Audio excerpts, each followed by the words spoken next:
মঙ্গলবার রাতে সামাজিক যোগাযোগ মাধ্যমে দেওয়া এক ঘোষণায় চলচ্চিত্রের প্লেব্যাক গান থেকে অবসর নেওয়ার কথা জানিয়েছেন জনপ্রিয় গায়ক অরিজিৎ সিং। দুইবার জাতীয় পুরস্কার জয়ী এই শিল্পী নতুন বছরের শুভেচ্ছা জানাতে গিয়ে হঠাৎ করেই তার সিদ্ধান্ত প্রকাশ করেন, যা ভক্তদের চমকে দেয়। অরিজিতের ভাষ্য, ফিল্মি সঙ্গীতের সীমাবদ্ধতায় তিনি বিরক্ত হয়ে পড়েছেন, তবে গান ছাড়ছেন না তিনি, শুধু নতুন প্লেব্যাক অ্যাসাইনমেন্ট নেবেন না বলে জানান। স্বাধীনভাবে নিচের শর্তে গান তৈরি করতেই এই সিদ্ধান্ত বলে উল্লেখ করেন গায়ক।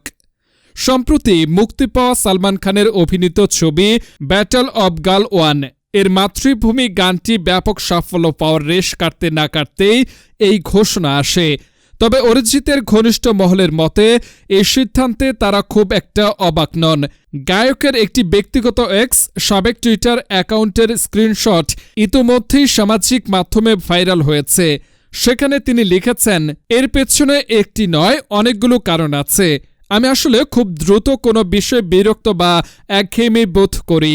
সে কারণে কনসার্টে আমি বারবার একই গানের অ্যারেঞ্জমেন্ট বদলে ফেলি। সহজ কথা হলো, আমি ফিল্মি মিউজিক নিয়ে বিরক্ত হয়ে গেছি। মুম্বাইয়ের জাঁকজমকপূর্ণ জীবন থেকে দূরে মুর্শিদাবাদে নিজের স্টুডিওতে গান রেকর্ড করতেই বেশি স্বাচ্ছন্দ্য বোধ করেন অরিজিৎ। সেলিব্রিটি পার্টি বা ঘন ঘন মিডিয়া ইন্টারভিউতেও তাকে খুব একটা দেখা যায় না। ঘনিষ্ঠদের ভাষ্য, খ্যাতির শীর্ষে পৌঁছে ও বিপুল অর্থ উপার্জনের পরও চলচ্চিত্রের গানে প্রযোজক, পরিচালক ও বাজারের চাহিদাজনিত সীমাবদ্ধতা থেকে মুক্তি পেতেই এই সিদ্ধান্ত নিয়েছেন তিনি।